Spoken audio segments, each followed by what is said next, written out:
વિશ્વ સ્તરનું multimedia technology સહિતનું સંગ્રહાલય બનાવવામાં આવેલું છે સરદાર વલ્લભભાઈ પટેલ ઉપર.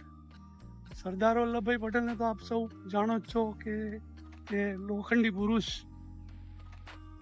અને ભારતના બંધારણમાં અને ભારતની આઝાદીમાં એમનો અમૂલ્ય ફાળોની યાદમાં આ સ્મારક બનાવવામાં આવેલું છે.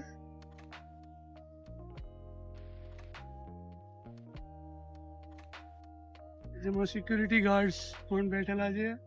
એ સ્મારકની અંદર કોમ્યુનિટી હોલ છે અને મ્યુઝિયમ પણ આવેલું છે. જેની ટિકિટ માટેની આ બારી છે, અહીંયાથી આપ ટિકિટ પણ ખરીદી શકો છો અને ટિકિટ ખરીદીને આપણે અંદર જોઈ શકીએ છીએ.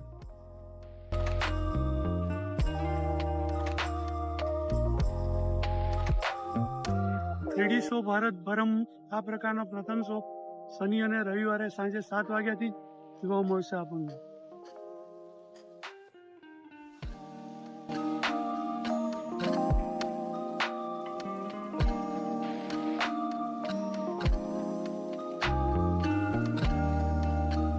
હવે આપણે ગાયત્રી મંદિર તરફ જઈ રહ્યા છીએ.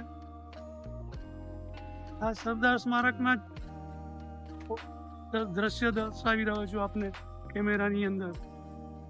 એક સરદાર સ્મારક કેટલું મોટું બનાવવામાં આવેલું છે ને આપણે મુલાકાત લઈએ જેથી આપણને સરદાર વિશે ઘણી બધી માહિતી જાણવા મળે.